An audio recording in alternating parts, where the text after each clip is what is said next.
लु कान्छी बोला हेलो गाइज हामी चाहिँ गाउँमा आएको पानी परेर यस्तो हालतमा हिँडिरहेको छु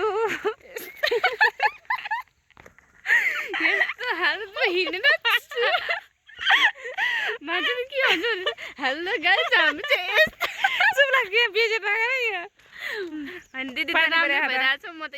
फत्रम फत्रम के हो लाएर त्यही भएर यस्तो हालत पऱ्यो यस्तो हालतमा छु म पनि पानी परेको यो कुन ठाउँ रे यो त बस्तीपुर ठाडो खोला होला कि पेडो होला अब दिदी बहिनीसँगै घुम्न आएको त अब दिदीले बिचमै बिचल्ली पारेर गइहाल्यो अब दुईजना मात्रै फकाएको नि के अरे फर्काएको नि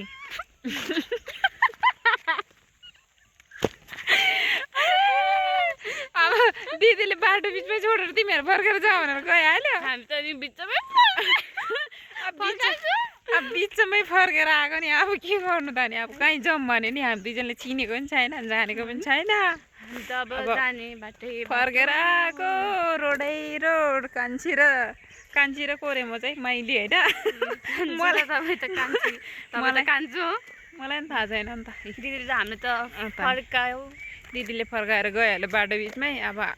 दुईजना जाउँ भने कहाँ जानु चिनेको पनि छैन जानेको पनि छैन फर्क्यो हामीले त लौडी ओके ऊ त्यहाँनिर गएको मान्छे लौडिनी होइन कि लौरेनी भनेर जिस्काइहाल्यो मान्छेले अब गएको फर्केर दिदी साथी पाइसकेपछि गइहाल्यो दुईजनालाई फर्कायो ओके बाई बाई गाइस हामी दुईजना भइनी चिल पुग्छ बाई बाई गाइस मेरो छोरी त उहाँ आएर खेलिरहेको है ल बाई उठ्यो हो र अर्को भिडियो अब 2 पार्ट चाहिँ अर्को भिडियोमा आउँछ है गाइस अर्को हाम्रो गाउँ चाहिँ यस्तो छ यतातिरको